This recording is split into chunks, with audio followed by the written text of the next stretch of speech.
Tony Bennett. The singer battled Alzheimer's disease for nearly 7 years. According to the CDC, Alzheimer's is the most common type of dementia and very progressive, affecting nearly 6 million people. Here to talk more about the disease and treatments available for people battling disease is Dr. Raphael Wald with the Marcus Neuroscience Institute. Thank you so much for being with us, a friend of the 9 o'clock show. Talk a little bit here, Dr. Wald, about Tony Bennett receiving his initial diagnosis in 2016, but even after that was performing and remembered most of his songs. So talk a little bit about how he was able to retain all that information.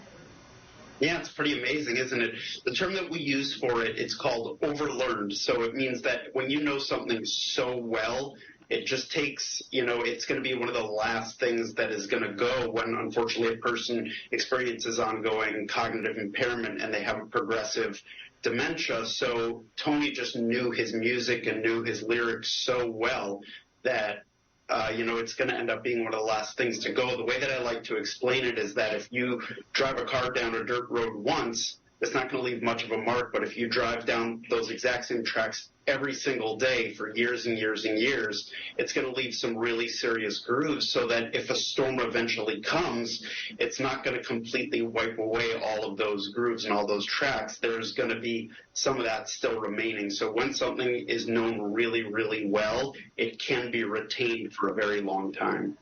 So talk a little bit about signs and symptoms that people need to look out for because, going from dementia or just, simply forgetting things as you get a little bit older to Alzheimer's, there's quite the path there. Yeah, absolutely. The hallmark of Alzheimer's disease is short-term memory loss. A lot of people are surprised to hear that they'll forget things that happened yesterday, but they'll remember things that happened 30 years ago. So unfortunately, that is sort of what happens with Alzheimer's disease. That is the typical course. Is very often the first complaint is short-term memory loss. So forgetting what you had for lunch earlier that day, or forgetting a conversation that you had, or if someone is repeating questions.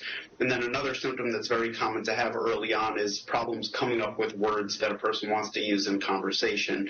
So those are typically among the first signs in a typical course of Alzheimer's disease. Treatment, unfortunately, they're of course making advances. In fact, the FDA just recently approved treatment for this Alzheimer's disease. What can we expect when it hits the market? What do people have to give them hope in potentially getting better or stalling the progression? So there are a couple of new treatments that are both in the same class that are used for Alzheimer's disease. They're called monoclonal antibodies. Both of these medications, one of them has a slightly better side effect profile than the other, and we just got news recently that the newer one is going to be covered by Medicare, but it's only available by infusion, and only certain people are good candidates for it.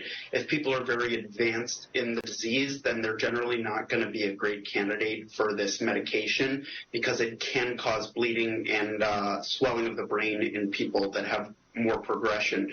So generally speaking, we're going to want to work with people that are much earlier on in the disease or that we know are going to develop the disease at some point.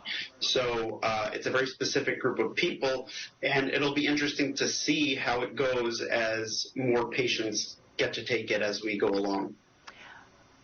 Someone in their 30s, their 40s, their 50s, healthy, what can we do right now to keep strong when it comes to our cognitive ability and potentially preventing Alzheimer's? Sure.